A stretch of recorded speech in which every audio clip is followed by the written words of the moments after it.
Mother, why did Daddy switch to Postum? Your father says there's no caffeine in Postum, nothing to spoil your sleep. And your father knows best.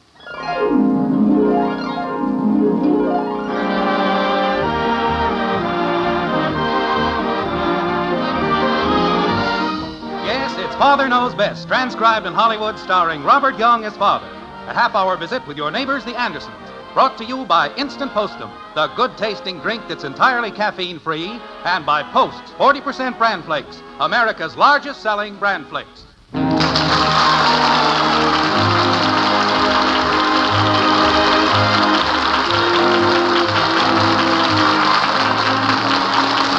is a fact well known to bird lovers that any self-respecting robin flies south for the winter. And if he has any judgment at all, he stays south until things blow over up north.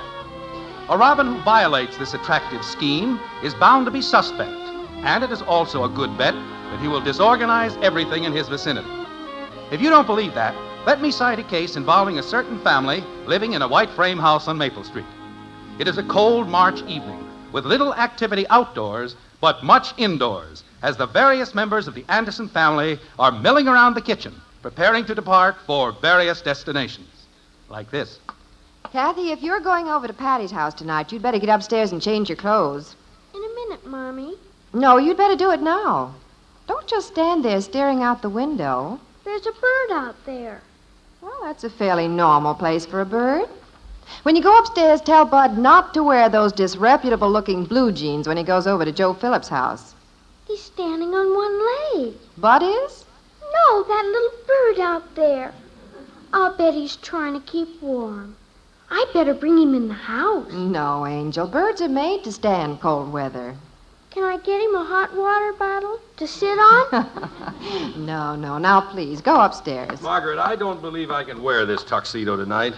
Do I have to wear it?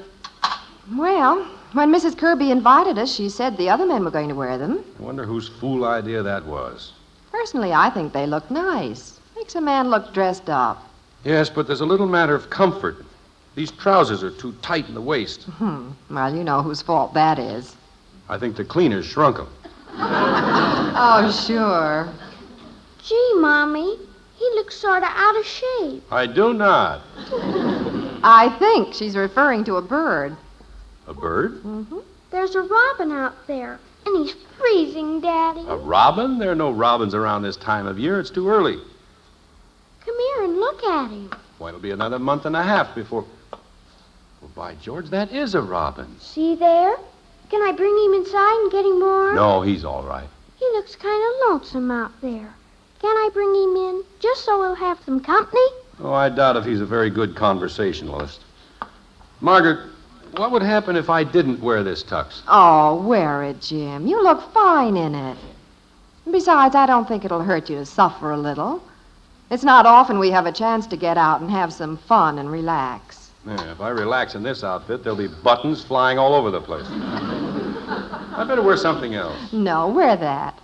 Well, you'll have to find my shirt studs then. Well, just a minute. I'll find them just as soon as I finish pressing Betty's dress.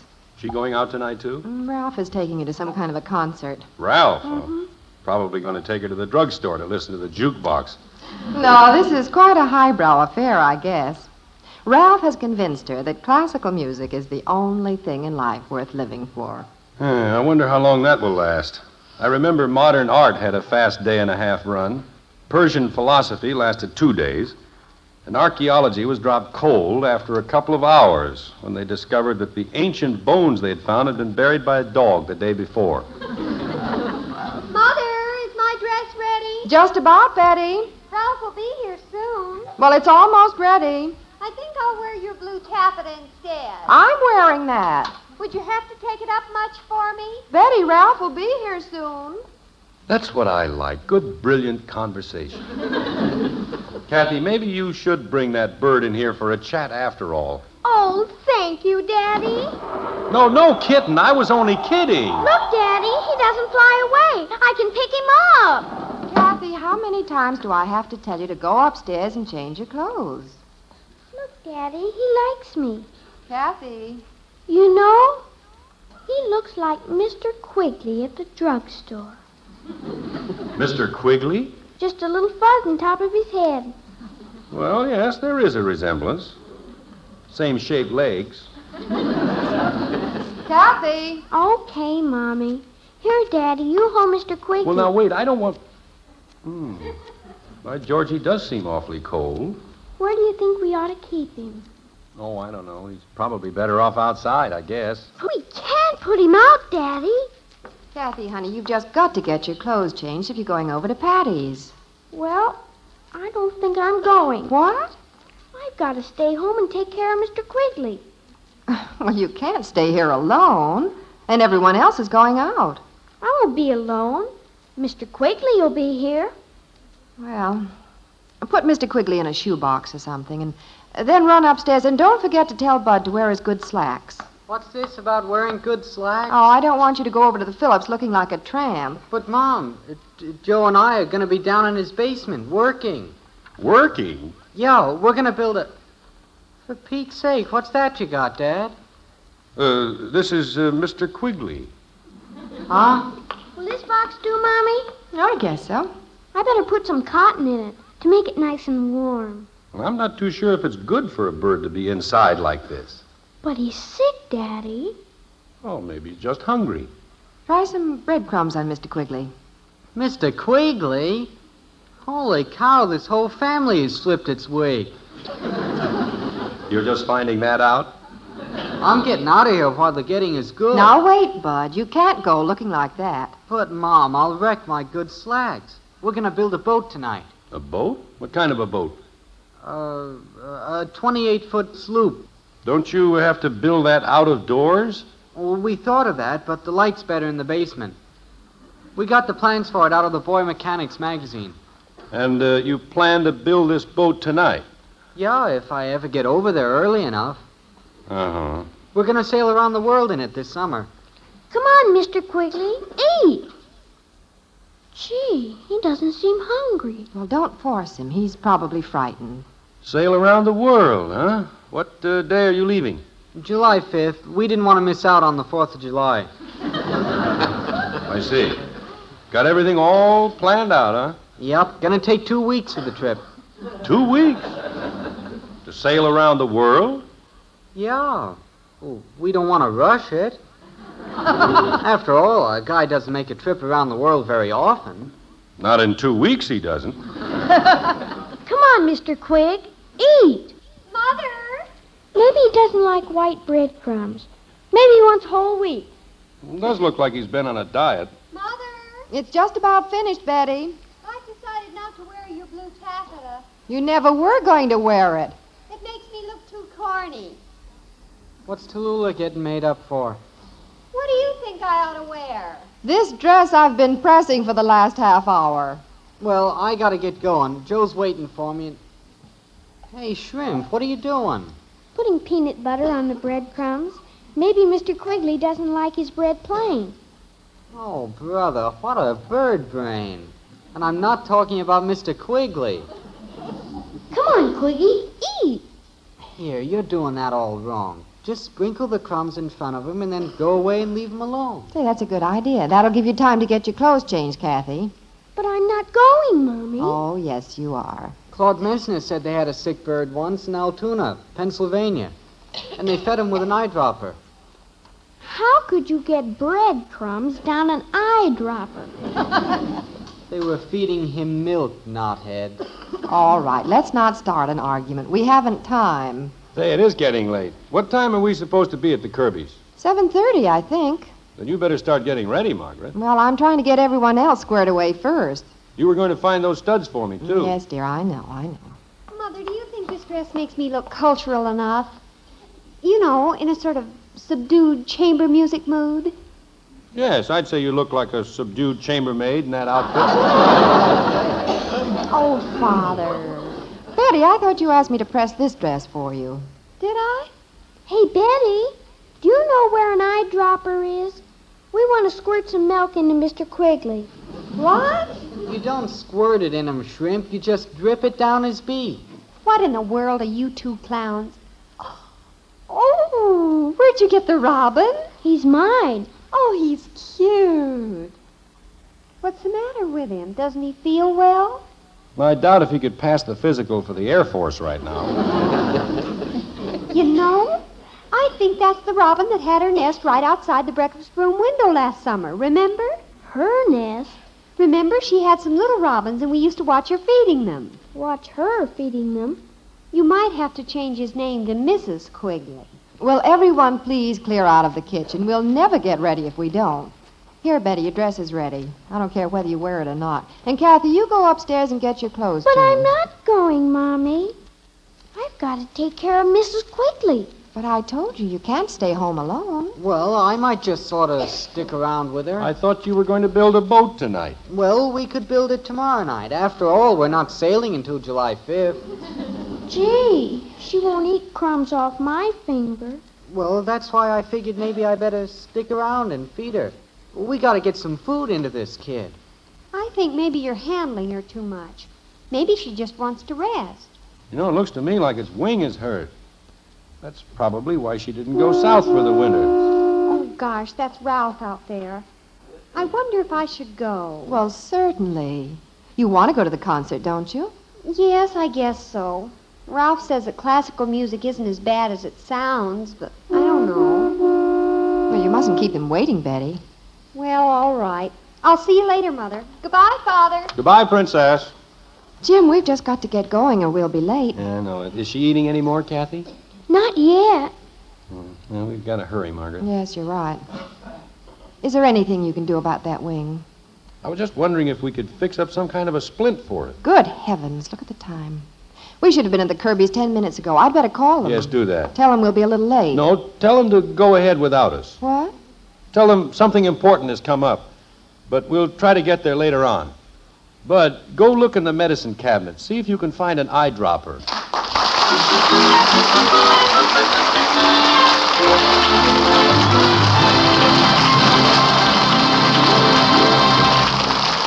Well, that little bird is certainly getting lots of attention. And say, here's a bird named of Ed Prentice who'd like your attention for a minute. He has a personal question to ask. Ed? Say, friend, how have you been feeling these days? Have you been sort of jittery, on edge, just not your old self? Well, it could be the caffeine in your coffee or tea that's been bothering you, stealing your sleep and making you nervous. I know, because caffeine bothered me plenty until I switched to Postum. Good old instant Postum. Now, why don't you make that switch yourself? Believe you me, Postum really works. It ought to. It's absolutely caffeine-free, contains no caffeine, none whatsoever. So you see, instant Postum is a good hot drink you can enjoy anytime without risking coffee nerves, without losing your sleep. Now, of course, caffeine doesn't bother everybody. Lots of folks can handle it okay. But if it troubles you, just make that simple, easy switch to Postum. Try Postum for 30 days. Why not? See if you're not sleeping better, looking and feeling better, too, thanks to instant Postum. Oh, and say, the kids will like Postum, too. See if they don't. And, of course, you can give them Postum often, because there's nothing in Postum to harm them. Yes, sir, Postum's the drink for the whole family. Get a jar tomorrow.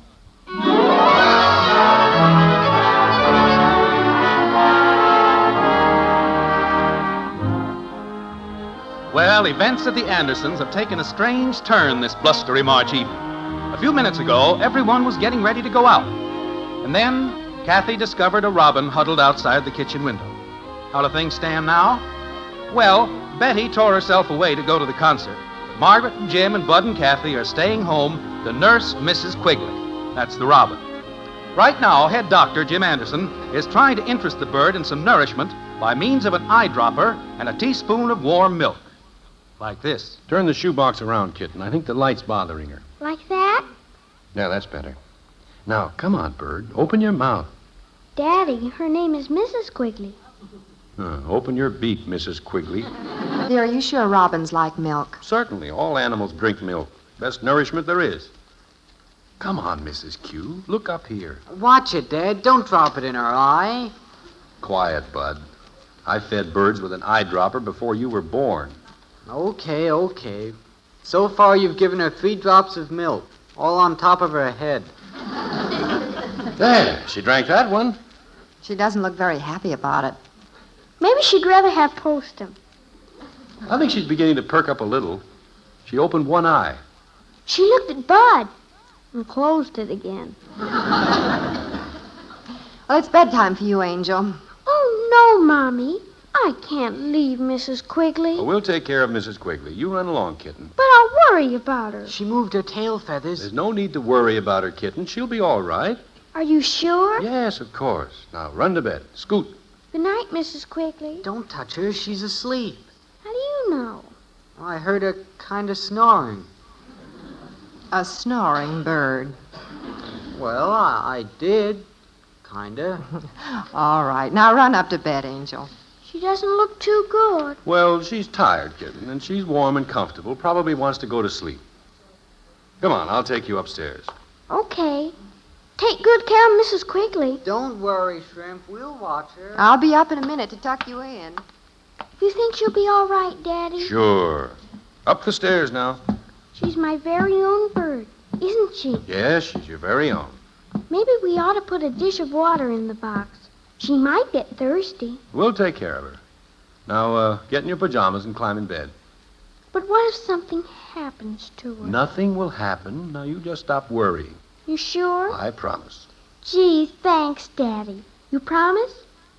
Well, yes, I promise. Oh, boy. Tomorrow she'll be singing and hopping around.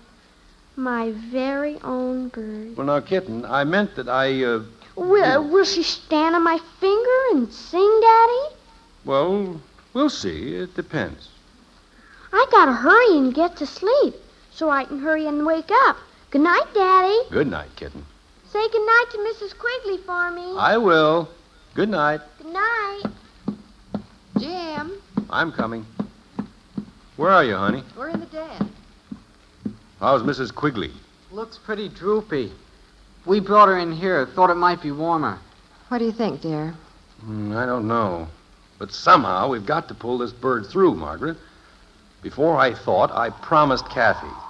Dear, you didn't. Well, she was worried, and I had to tell her something. Lucky thing we got the bird in. She'd have frozen out in that wind. The question is whether we got her in soon enough. Well, dear, I hope you've read your bird books. If Kathy's counting on you. Well, what else could I do, Margaret? This is the first live pet she's ever had. I wonder if it would help any if we put a hot water bottle under the box. Oh, she's warm enough, all right. She just looks droopy. Margaret, where are those smelling salts you used to have around? I think Mrs. Quigley needs more than smelling salts. Daddy, how is she? She's all right, kitten. Now go to sleep. I think I'll call up Joe. He had a parrot once. Oh, what a person goes through to bring up children. You not only have to be a diplomat and a pediatrician and a magician and a psychologist, you also have to be a bird doctor. Well, dear, it was your idea to stay home and take care of the bird. Well, what else could I do? Hello, Joe. Bud, I couldn't come over tonight. We got a bird. No, not a parrot. Sick robin. Kathy found it outside. Hey, what did you do with your parrot when he drooped? Yeah? What'd he say, Bud? He says he held the cat up to the cage, made the parrot soar, perked right up. Oh, for goodness sake. Hang up. Joe, we don't have a cat. No cage either. Daddy, is there a cat down there? No, kitten. Bud's talking to Joe. Now go to sleep. How's Mrs. Quigley? She's all right. Now get back in bed. Okay, Joe, I'll keep in touch with you. What's Joe's opinion? He said if he was in our shoes, he'd be worried. Well, that's what I like about Joe, always ready to help. Well, what do you think, Margaret? Do you suppose I should call the vet? Now, don't get upset, dear. Oh, sure, that's easy for you to say. I'm personally responsible for this bird. We've got to do something. Hey, she ruffled her feathers. I think she's waking up. Get the milk and the spoon and the eyedropper. Here, bird. Wake up. Get the phone, huh? Hello? Hello, Mother. Betty, where are you? It's Betty. Who's that, Daddy? It's Betty. Now go back to bed, Angel. Hello? Hello, dear. I'm calling from the auditorium. How's Miss Quigley? Well, she's just about the same. Should I come home? Daddy said she was all right. She is, Angel. She is. She is what? I was talking to Kathy. Is Kathy still up? No, she's in bed, or supposed to be. You sound worried, Mother. I think I'll come home. Oh, there's no need to, Betty. There's nothing you can do. I'll leave right now. I'll be home in a little while. All right. Goodbye. Bye. What did Betty say? She's coming home. Get some more cotton, Bud. Let's pad the sides of the box a little. Did she eat anything? I don't know, honey. I'm afraid Mrs. Quigley's in bad shape. Just shakes her head once in a while.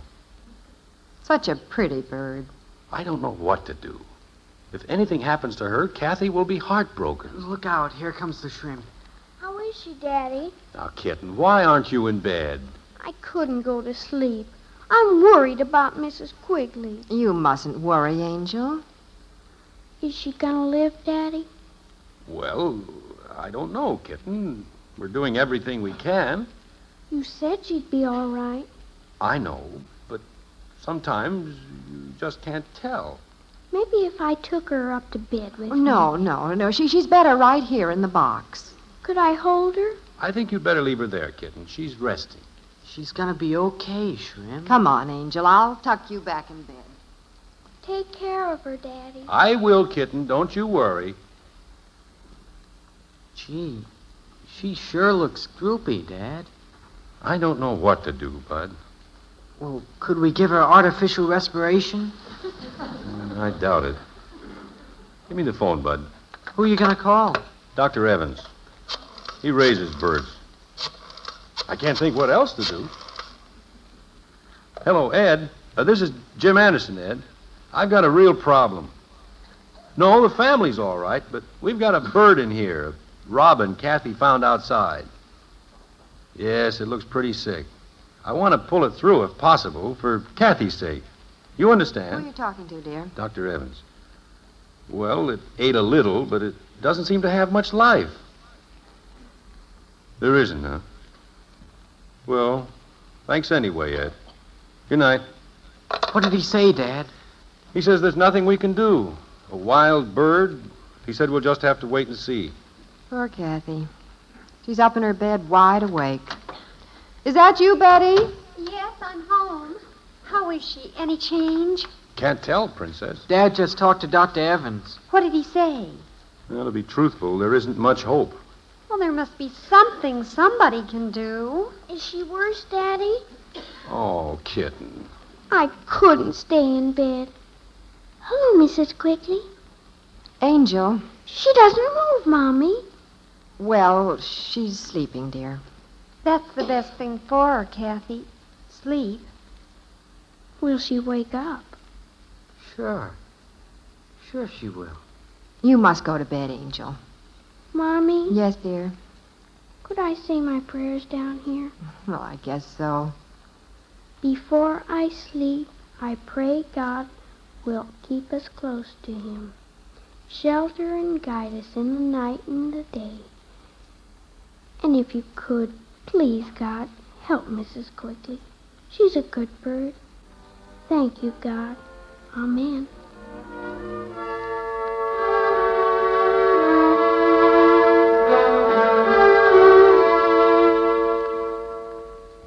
Margaret, what time is it? I don't know. Sun's shining. Hey, Mom, Dad, come downstairs. Hey, Kathy. Oh, I wonder if something's happened to Mrs. Quigley. I'm afraid to go down and look. Here's your robe. We'd better go. Hey, come here, quick. I'm coming. How is she, Bud? Is she all right? Hurry up. Oh, where are you, Bud? Come on, In Daddy. the dining room. What's he doing in the dining room? Look here, look.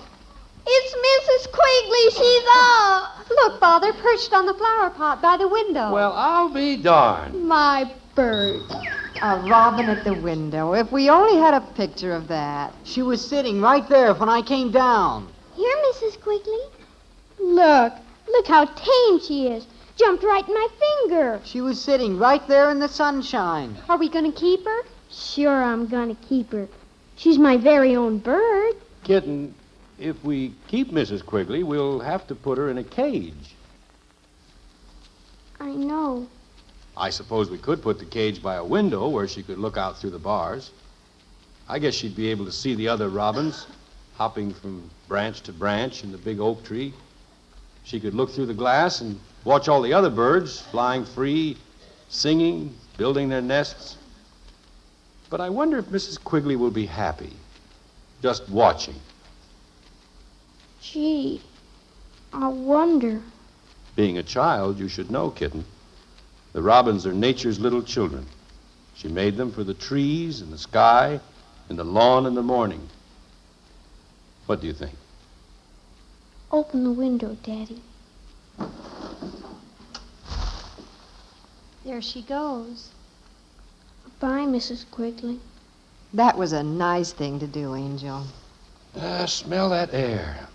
You know, this could be the first day of spring.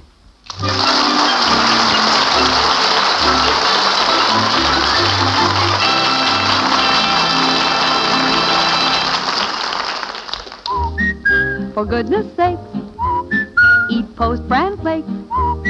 So good and so good for you. Well, ladies, that gay little tune is a good tune to remember wherever you're shopping, because Post 40% Bran Flakes are good and so good for you. You see, something wonderful has happened to Bran. And now, Post 40% Bran Flakes give you a new magic oven flavor. A new, tempting, crisper texture that's downright delicious. That's why, when you serve Post Bran Flakes now, you can be sure that the whole family is getting those important, keep regular benefits of Bran in a cereal that tastes so good, they'll enjoy it every day. When you do your weekend marketing, make sure you buy Post 40% Bran Flakes, America's largest selling Bran Flakes. They're so good. And so good for you.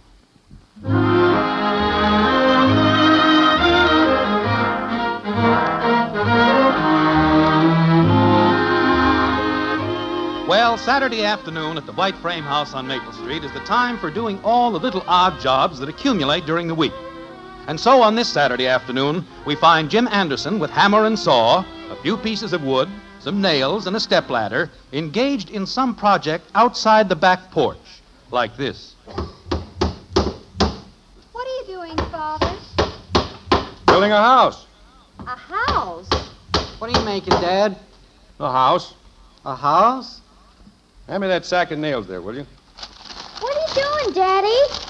Building a house. A house? Hello, dear. I'm building a house. Well, good. Aren't you going to ask me why? Oh, I can guess, knowing you. Who is the house for, Daddy? Tell her, honey. Angel, I'm quite sure it's to be a summer home for Mr. and Mrs. Quigley. Right, dear? Oh, you're so clever.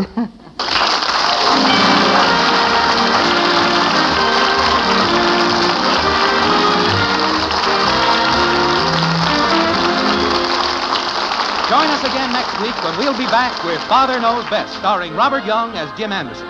Until then, good night and good luck from the makers of Post 40% Bran Flakes, America's largest selling Bran Flakes, and Instant Postum, the drink that's entirely caffeine-free.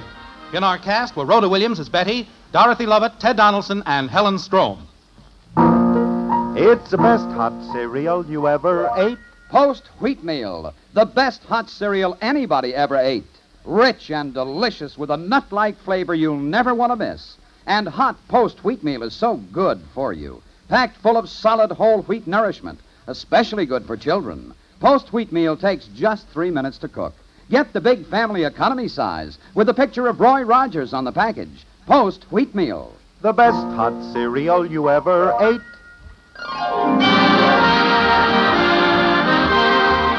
Father Knows Best was transcribed in Hollywood and written by Paul West. This is Bill Foreman speaking. Tonight, play Truth or Consequences on NBC.